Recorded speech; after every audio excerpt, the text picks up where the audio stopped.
Hey guys, now I'm sure you're wondering, what the heck is this? And is there a difference between this and this?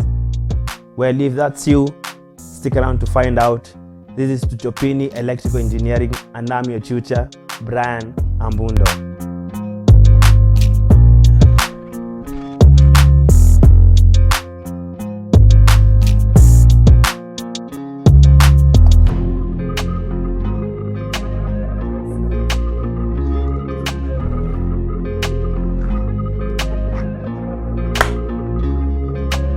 Okay, let's start this off. So actually, the topic itself is in Precalculus.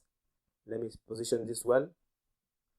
Topic itself is in Precalculus.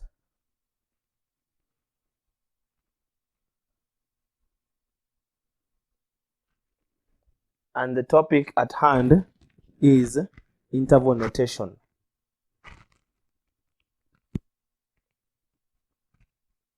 Interval notation. How we write the notations of intervals. So the question that I asked is, do you see the difference between open brackets or on open limits, open interval, a comma b is equals to x er, which is a x b, right? And the difference between that and this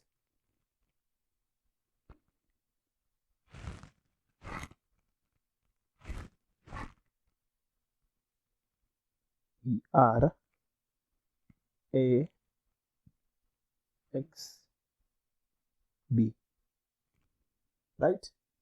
So the thing is, first of all, as I've told you, this is Precalculus. It's a class that we'll have to go through before we get into the calculus itself.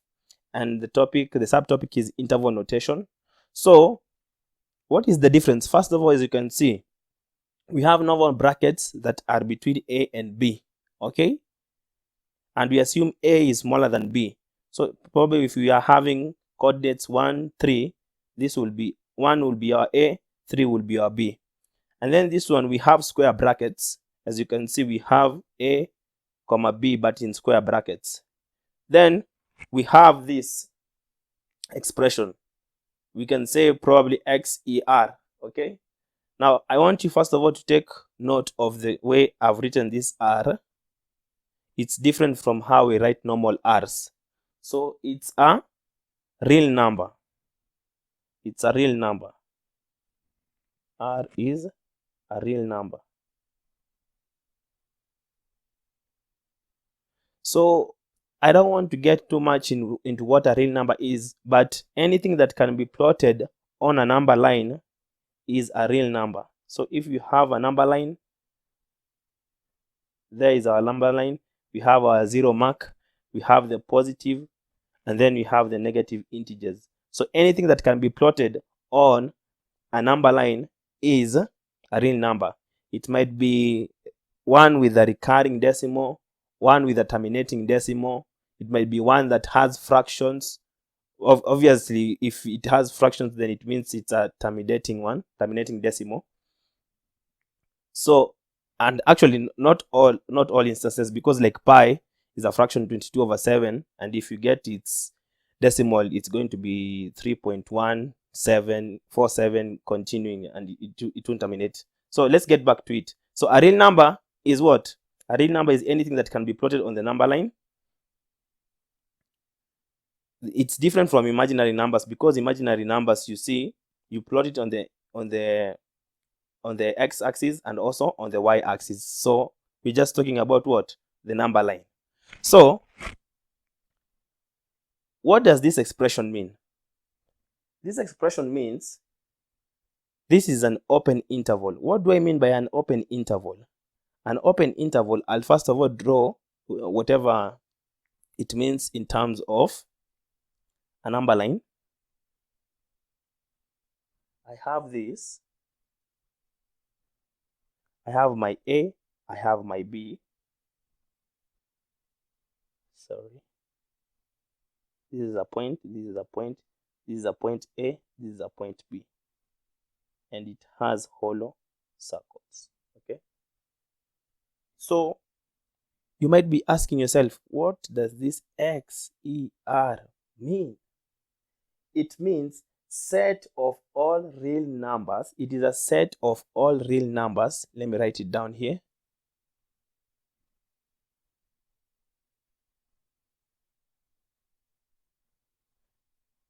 Is a set of all real numbers, and we've discussed what real numbers are, right? It's a set of all real numbers of X, right, that satisfy the following inequality. That satisfy the following inequality. Which inequality are we talking about? This inequality here. It's getting kind of difficult to write this.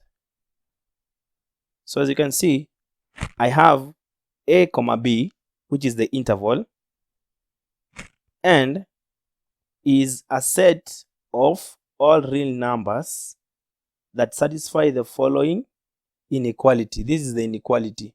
So if we have an inequality whereby we have A and we have B, and X is a value that is between A and B, so this is how we are going to express that, right?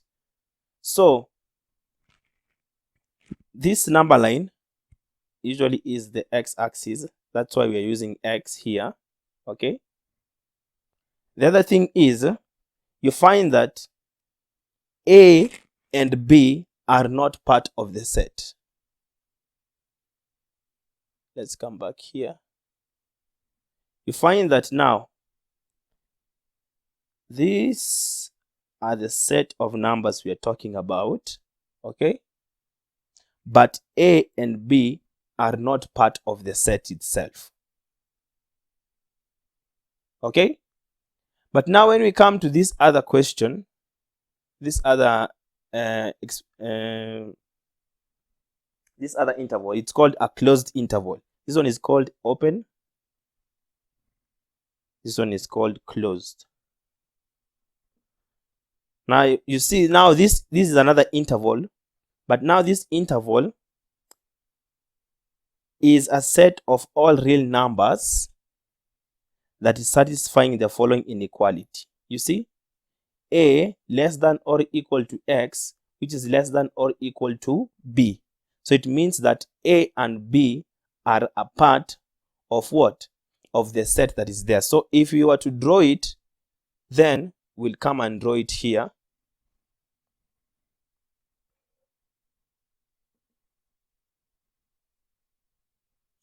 We have a point A, we have a point B. So you're going to draw a solid circle. So it's going to be solid. Meaning now we have this set of integers, and this set of integers also include A and B. Okay? We have a set of integers, and this set of integers include A and B. So that is what we call a closed interval. Okay? So we have a given interval in the number line, and in that interval in the number line, the limits that are put there are also included. But in this other one, we have an open interval, but the limits that are put there are not part of the what? Are not part of the set of numbers. So that is all that it is. A comma B is X, a set of all real numbers of X that satisfy the following inequality. This is the inequality, and we're done. So if we were to continue a little bit further,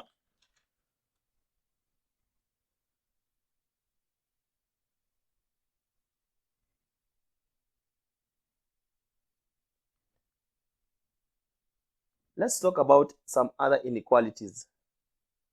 Some other inequalities, we have half-open inequalities. We have the half-open inequalities.